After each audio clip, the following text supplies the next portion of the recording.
Il existe une présence des ténèbres dans le monde, et je vais expliquer pourquoi, en me basant sur les Écritures de la Bible. Le chapitre 12 du livre de l'Apocalypse nous offre des éclairages sur une intense bataille et qui s'est déroulée dans les cieux. Dans cette bataille, l'archange Michel dirige l'un des côtés, tandis que Lucifer, également connu sous le nom de Satan et désigné comme le dragon, dirige l'autre. Michel et ses anges ont affronté le dragon et ses anges, entraînant la défaite du dragon, qui a été expulsé du ciel. Comprendre ce qui se passe ensuite nous aidera à mieux comprendre l'origine du mal que nous observons dans le monde d'aujourd'hui.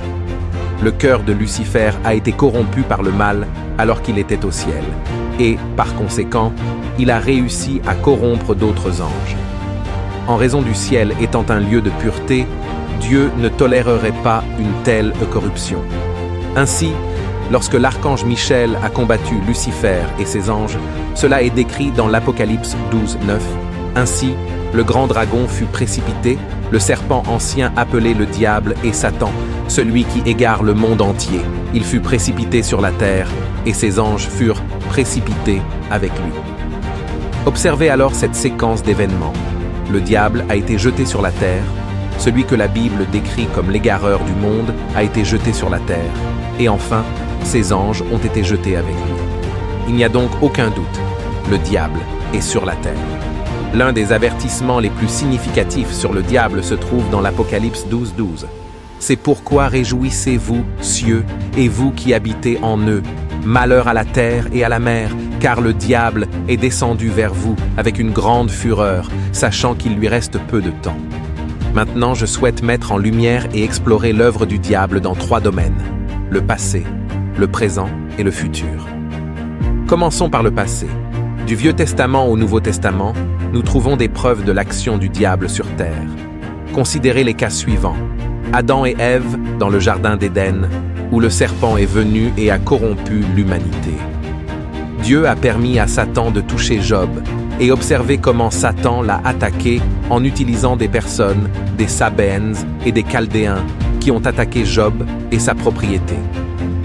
Le diable a également utilisé des éléments, tels que le feu du ciel qui a brûlé ses brebis et bergers, et un vent puissant qui a renversé la maison où ses fils étaient réunis. Ainsi, par le biais de personnes et d'éléments, Satan a réussi à attaquer Job. Maintenant, parlons du diable dans le Nouveau Testament. Mais avant, permettez-moi de me présenter. Je m'appelle Marcelo Garani et je voudrais vous inviter à vous abonner à notre chaîne si vous voulez en savoir plus sur la Bible et la fin des temps. Nous devons rester vigilants, car ces sujets ne sont pas abordés dans les médias, mes amis. Dans le Nouveau Testament, nous trouvons des récits de la manière dont le Christ a libéré 2 démoniaques, chassant ces démons vers les ports. Nous nous souvenons également de l'épisode raconté dans Luc 9, où un enfant commençait soudainement à crier, était jeté par terre en convulsions et découpé à la bouche, maltraité par les démons. Jésus réprimanda cet esprit malin et guérit l'enfant. Avant la crucifixion de Jésus, comme mentionné dans Luc 22:3, nous sommes informés que Satan entra en Juda, un événement effrayant soulignant l'influence du malin. Ce sont quelques exemples de la manière dont le diable a agi dans le passé.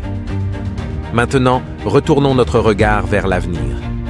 Selon le livre de l'Apocalypse et divers autres passages prophétiques de la Bible, le diable suscitera l'Antéchrist. 1. Être humain, impulsé et habilité par Satan. Apocalypse 13, 7, 8 souligne qu'il lui a été donné le pouvoir de combattre les saints et de les vaincre, recevant l'autorité sur chaque tribu, peuple, langue et nation. Tous les habitants de la terre l'adoreront, à l'exception de ceux dont les noms sont écrits dans le livre de vie de l'agneau mort depuis la création du monde. Maintenant, j'aimerais attirer votre attention sur l'état actuel du monde et de la société. En suivant les actualités, il semble que notre société soit déréglée. Ce qui était autrefois considéré comme incorrect est maintenant considéré comme juste, et ce qui était considéré comme juste est maintenant vu comme incorrect. De plus, nous sommes confrontés à des menaces de tremblements de terre, de guerre et de divers maux. Le monde semble être sous une tension si intense qu'il donne l'impression de pouvoir s'effondrer à tout moment. dans diverses parties du monde, ceux qui prêchent l'Évangile font face à de graves persécutions. Pour ceux qui sont impliqués dans l'éducation des enfants, il y a un effort vigoureux pour endoctriner les enfants et normaliser des comportements contraires aux principes bibliques. Pour ceux qui recherchent des divertissements, il est évident que de nombreuses formes de divertissement profanes sont remplies d'immoralité, de pratiques occultes et de toutes sortes de méchanceté. Mais tout cela se produit parce que, comme nous le lisons en Apocalypse 12, 12, c'est pourquoi réjouissez-vous, cieux, et vous qui habitez en eux. Malheur à la terre et à la mer, car le diable est descendu vers vous avec une grande fureur, sachant qu'il lui reste peu de temps. Ces événements pourraient amener quelqu'un à penser que Dieu nous a oubliés, qu'il pourrait sembler nous avoir laissés. Et pour lutter seul. Cependant, la vérité est opposée. Tout cela se produit parce que Dieu se prépare à revenir. Nous vivons dans les derniers jours, et Dieu se prépare à revenir pour sauver son peuple et juger ses ennemis. La réalité est que nous vivons dans les derniers jours depuis la résurrection de Jésus. En lisant le Nouveau Testament, il est courant de remarquer que les auteurs parlent souvent comme s'ils vivaient dans les derniers jours.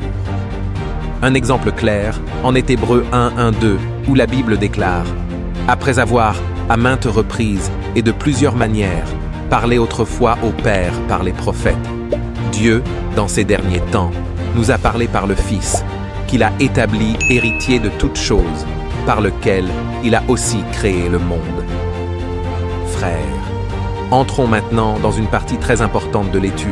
Prêtez bien attention, tout va devenir plus clair, et cela est perturbant. Restez avec moi jusqu'à la fin. L'auteur de l'Épître aux Hébreux a écrit cela vers l'an 60 à 100 après J.C., une période où Dieu parlait principalement à travers des prophètes. Cependant, en ces derniers jours, il parle à travers son Fils, Jésus. Ce verset déclare clairement qu'en l'an 60 après J.C., il y a près de 2000 ans, nous étions déjà dans les derniers jours. Nous sommes donc dans les derniers jours alors, et nous sommes dans les derniers jours maintenant. Dieu a attendu de revenir et de corriger ce qui est cassé depuis que Jésus est ressuscité du tombeau il y a près de 2000 ans. Et Dieu est encore plus proche de revenir. Jésus nous avertit des signes de son retour en Matthieu 24. Un des signes que nous sommes dans les derniers jours, selon Jésus, est la tromperie. Encore une fois, rappelons Apocalypse 12, 9. Le grand dragon fut jeté dehors, le serpent ancien appelé le diable et Satan, qui égare tout le monde. Il fut jeté sur la terre, et ses anges furent jetés avec lui.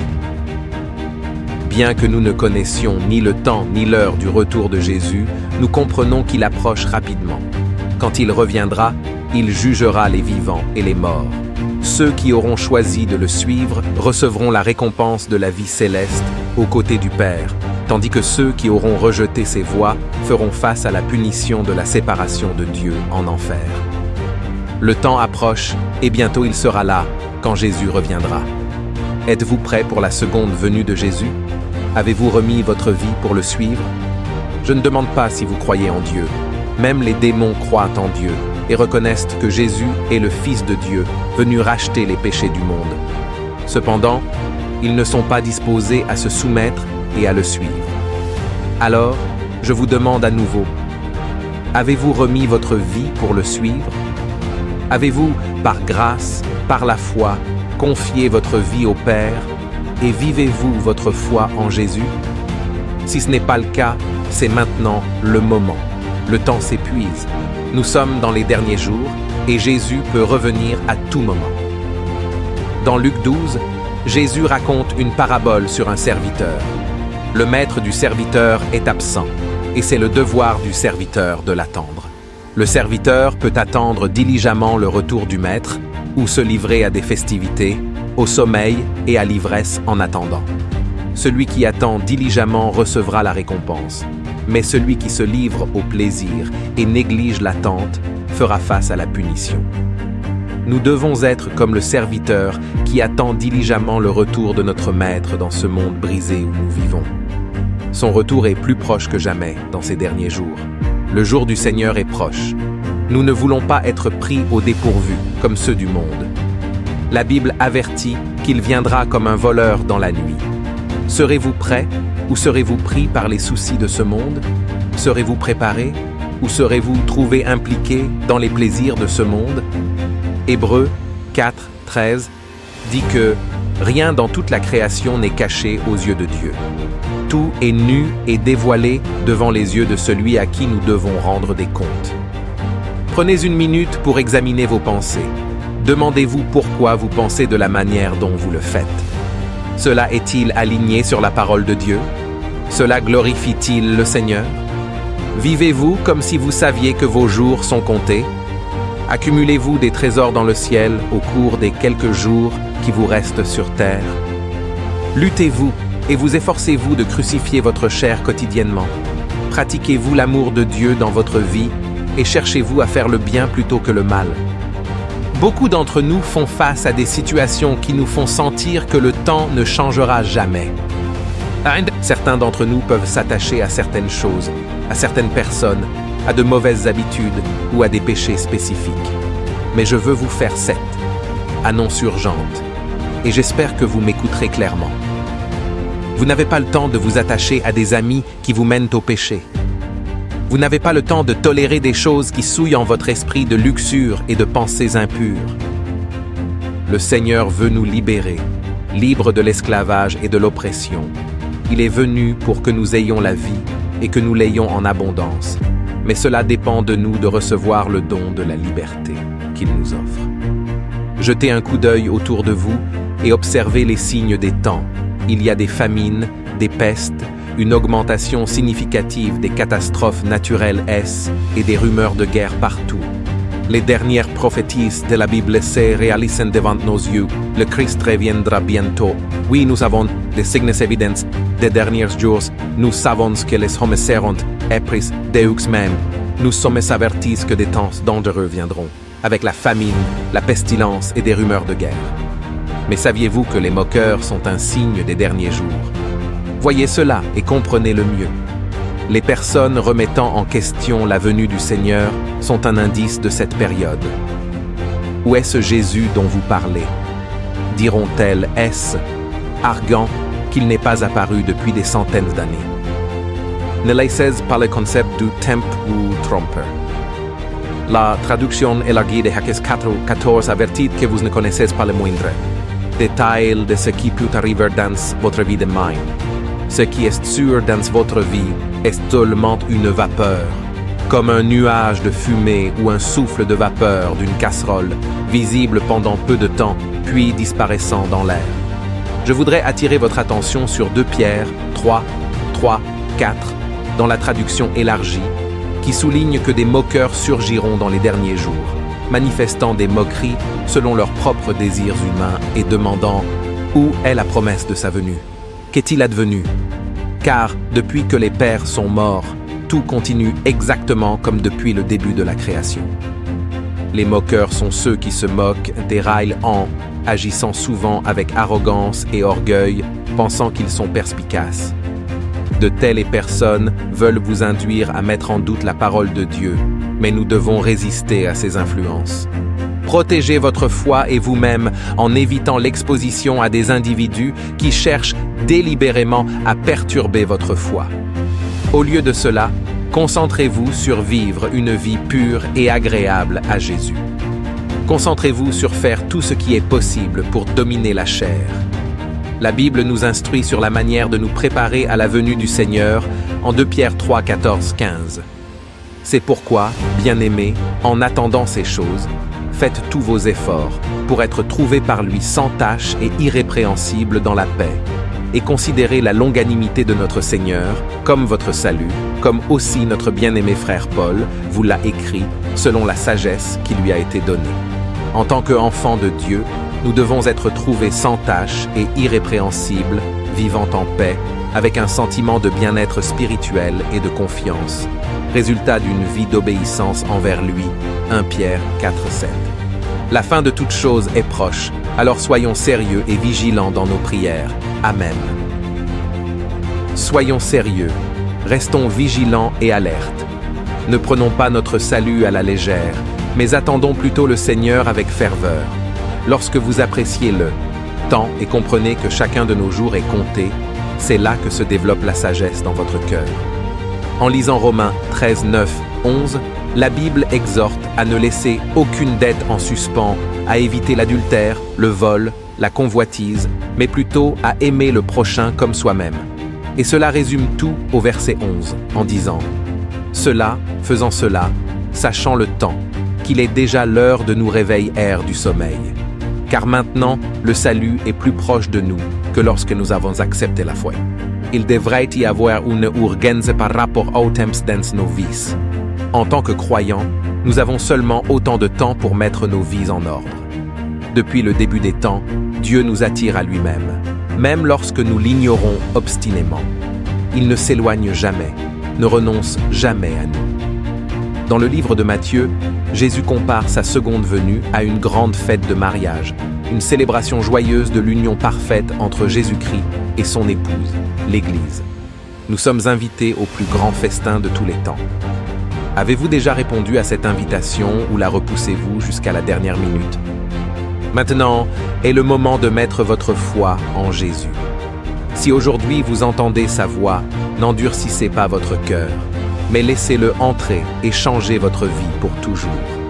En Hébreux 12, 1, la Bible dit « C'est pourquoi nous aussi, puisque nous sommes entourés d'une si grande nuée de témoins, rejetons tout fardeau et le péché qui nous enveloppe si facilement et courons avec persévérance la course qui nous est proposée. » La vie chrétienne est comparée à une course dans laquelle nous devons nous efforcer et rester persévérants. Je prie pour que vous viviez une vie préservée, protégeant votre esprit contre les graines négatives de la pensée, gardant votre cœur contre l'envie, la jalousie et la cupidité, protégeant vos yeux et vos oreilles et contre ce qui n'est pas sain. En Apocalypse 3:20, le Seigneur s'adresse à son Église, déclarant « Voici, je me tiens à la porte et je frappe. Si quelqu'un entend ma voix et ouvre la porte, j'entrerai chez lui, je souperai avec lui, et lui avec moi. » Je souligne aussi le psaume 95:8 qui avertit « Aujourd'hui, si vous entendez sa voix, n'endurcissez pas votre cœur, comme à Mériba, comme au jour de Massa dans le désert. » La difficulté à entendre la voix de Dieu pour de nombreux chrétiens réside dans la focalisation sur les mauvaises choses, faisant partie de la tromperie du diable. Il veut que vous concentriez votre attention sur tout sauf Dieu, répondant aux demandes du monde plutôt qu'à ce que Dieu exige d'un chrétien. Ne nous laissons pas tromper par le prince de ce monde qui cherche à nous distraire avec des plaisirs temporaires. L'ennemi veut que nous soyons insouciants à l'égard de la venue du Christ. Mais Luc 12, 19, 20 nous met en garde contre l'insensé de cette approche. Les délices et les plaisirs temporaires ne satisferont pas nos âmes, ni ne nous procureront une vraie joie. La vie pour Dieu, en obéissance à sa parole et à ses commandements, nous récompensera par la vie éternelle et la joie. Même en étant dans ce monde, nous ne sommes pas de ce monde. Donc, nous devons vivre pour Dieu selon sa volonté. Paul nous exhorte à ne pas nous conformer à ce monde, mais à être transformés par le renouvellement de l'entendement, expérimentant la volonté bonne, agréable et parfaite de Dieu. Romains 12, 2. Romains 14, 8. Nous rappelle que, vivants ou morts, nous sommes du Seigneur. Vivre pour le Seigneur signifie l'avoir comme le centre de nos vies, rechercher sa parole. Avant nos désirs égoïstes, écouter sa voix parmi toutes les autres et faire de notre mission de le servir en tout ce que nous faisons. Choisir Dieu signifie se nier soi-même, choisir sa volonté plutôt que la vôtre. Jésus nous rappelle et que le chemin vers la vie est étroit et resserré, exigeant des choix difficiles. Prions, Seigneur, donnez-nous la force de continuer à vous chercher. Nous voulons être en votre présence, faire votre volonté et être prêts pour votre retour. Accordez-nous la sagesse de ne pas nous laisser corrompre par les choses de ce monde, mais de prendre plaisir aux choses d'en haut. Libérez-nous de tout mal, sauvez notre famille et gardes-nous sous vos ailes. Gloire à Dieu. Je vous invite maintenant à partager cette vidéo avec quelqu'un que vous aimez et qui a besoin de revenir à Jésus. Et n'oubliez pas de vous abonner à la chaîne et de regarder la prochaine vidéo qui apparaîtra maintenant sur votre écran. On se voit là-bas. Que Dieu vous bénisse.